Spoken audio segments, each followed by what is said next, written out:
Hello, everyone. I'm Mary Nicosia. I am one of the Warrior Goddess Training Circle mentors. And good afternoon, everyone, for our Be Brave Warrior Goddess Day 4 challenge and check-in. So welcome, welcome, welcome, everyone. I hope you've had a fantastic week.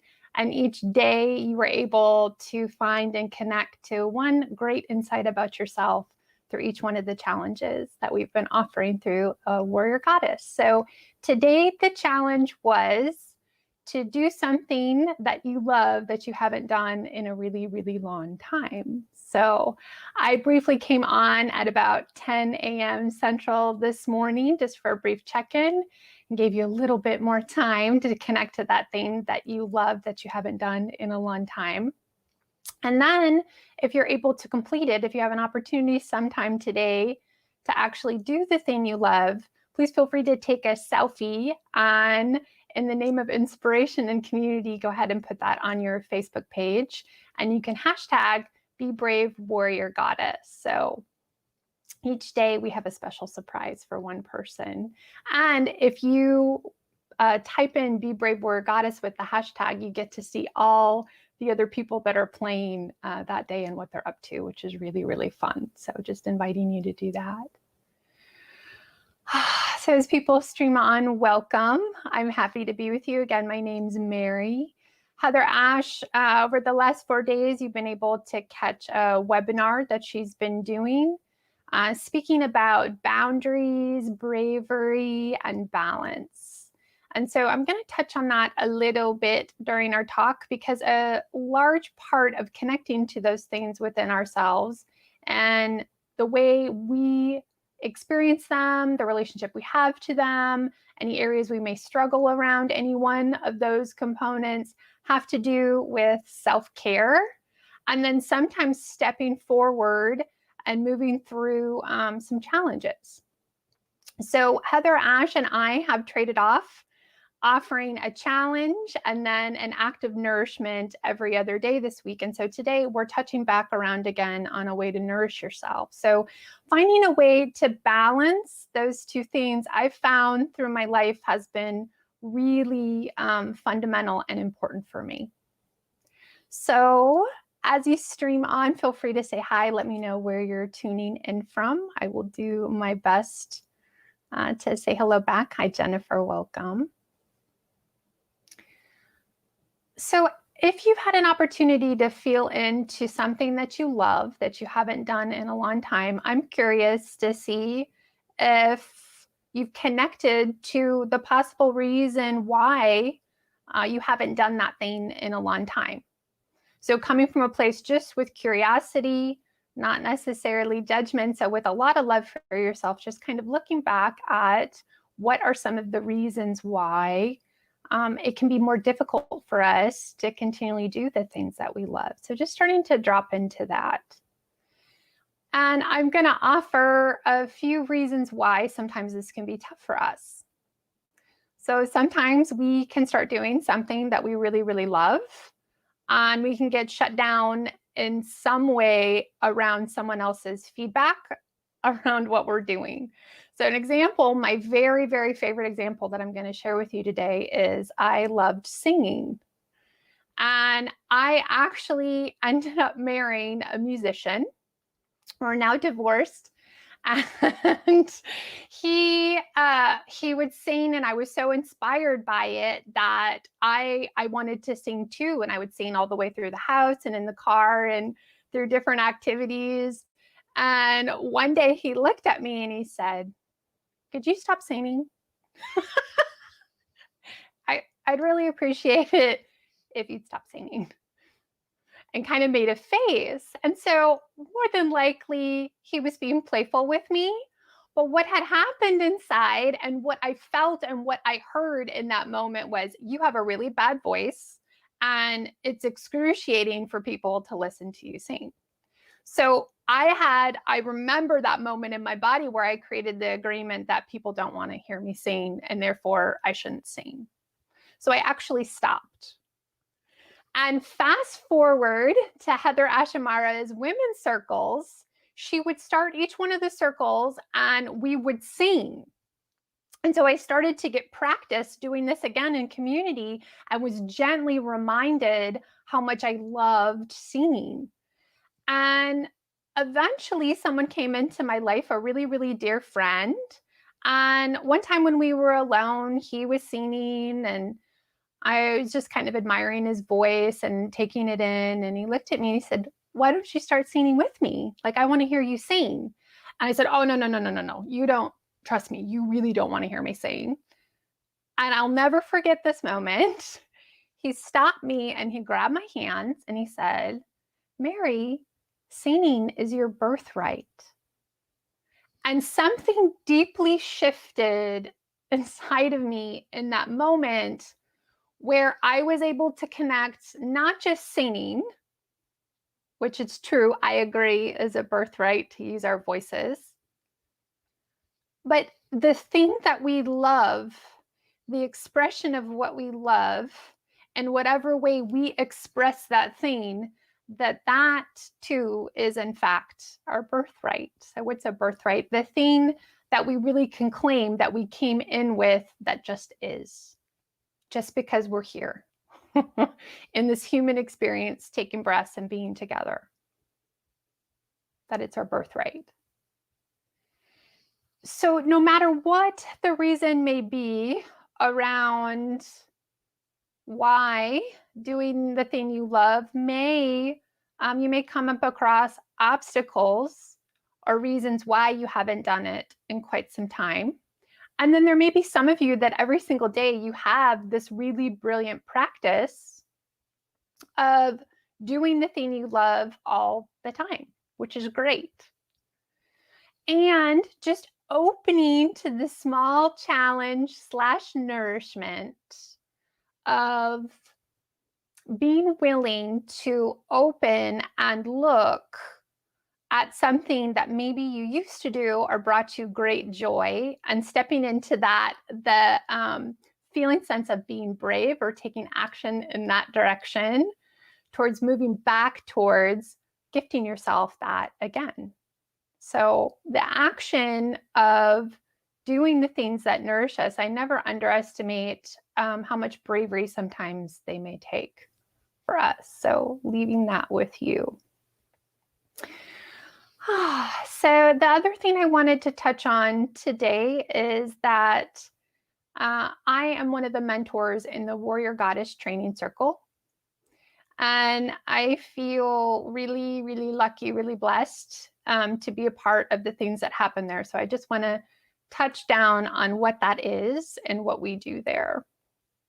So I have known Heather Ashamara for over a decade, and it has been one of the most life-changing, if not the most life-changing relationship I've ever had, in the very best ways possible. So my story was when I first met Heather Ash. She was leading a class at my acupuncture school, and it was just kind of a one-time thing. And I was really struck by her, how entertaining the class was, and just this great bubbly demeanor that she had, and just energy for life. And she offered at a discounted price a one-day workshop the following weekend that was called Reclaim Your Wholeness. And that changed my entire perception on the way I viewed myself. So if you have the imagery of like a window slightly being cracked or opened, that's the way it felt. And what opened was this sense of like longing or hope that I had not quite experienced around the heaviness I had been feeling for years, the anxiety I had felt around my life. Like things just generally felt so much heavier, and I knew something wasn't right, and I could feel more joy and more lightness. I just wasn't quite able to get the window all the way open. So when I had attended that full day workshop with her, it was like she cracked the window open almost all the way. So it's the first time I could feel that true gust of my sense of freedom in how to express myself, be myself, and live my life.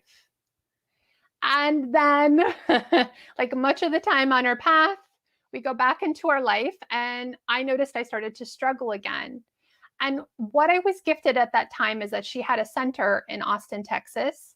And I had an opportunity to take classes with her every single week. So I had continuity around the teachings. And that truly is what gave me the inertia or the momentum to really move forward and break forward and make new changes in my life, creating the kind of life I'm here to live and be in my most authentic expression, feeling totally free and totally in love. So having the continuity of the classes every single week, and then getting to meet people and be in community with people that were walking along the similar path and cheerleading and supporting me made all the difference. So she eventually wrote a book, which was based off of the women's circle that she had been doing for years and years and years, the curriculum in it, which is Warrior Goddess Training. And the center in Austin had shut down. And she started doing online classes. And through the metamorphosis of the years that she's been traveling and teaching online, she has created a circle that provides the similar continuity where you have community and then a weekly container of lessons, calls, celebrations that actually changed my entire life. So prior to jumping on a Facebook Live and speaking to the world and beginning to teach and have just the freedom to express and use my voice in big ways, I was pretty debilitated with anxiety and really afraid to speak, really afraid to be seen. And through the course of that continuity of love between those two things, which is continually to come back to the teachings that set me free, the things that truly inspire me, that show me new ways of looking at things, that move me out of really fixed states of where I think nothing will ever be different.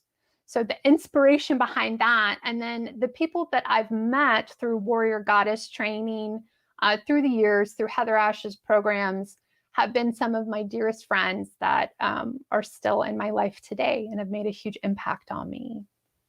So I am thrilled that she now currently offers the world a circle that provides that type of container to people, and especially during a time right now in our lives when we can't physically necessarily be with each other. And the Warrior Goddess Training Circle is a combination of live weekly classes, and then there's an entire library or catalog of like the best of Heather Ash, alongside Serena, Tara, and Adeli, just around the teaching. So it's a structure where you can really move at your own pace or join people live, which is really, really exciting. And I feel really lucky that I have the opportunity to talk about this today. And if you are interested and have more questions or want more information on the Warrior Goddess Training Circle, you can go to warriorgoddess.com/circle, and I'm going to put it in the comments. Typing away. .com/circle. This circle is not always open to the public. And so there's limited periods where we open the circle for people to join us, and then we close it back down again. So the circle will be open just for the next few days. And go ahead and check out the website to get more information regarding that. And I really hope you can join us. I really hope you check it out.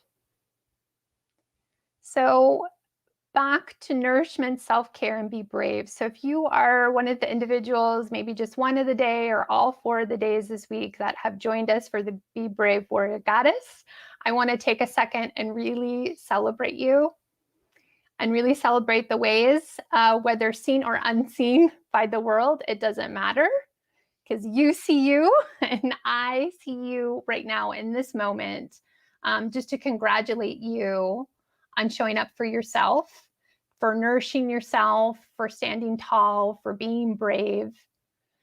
And I want to honor all the ways that are becoming more obvious in my life around the small choices we make each day to step forward and do things that maybe we don't necessarily honor in ourselves. That the simple fact around making a new choice sometimes can be one of the most courageous and brave things that we can do. So celebrating you this week. And I really hope to see more of you. Again, check out warriorgoddess.com/circle for more questions, and wishing you the very best day today and all my love. Bye-bye.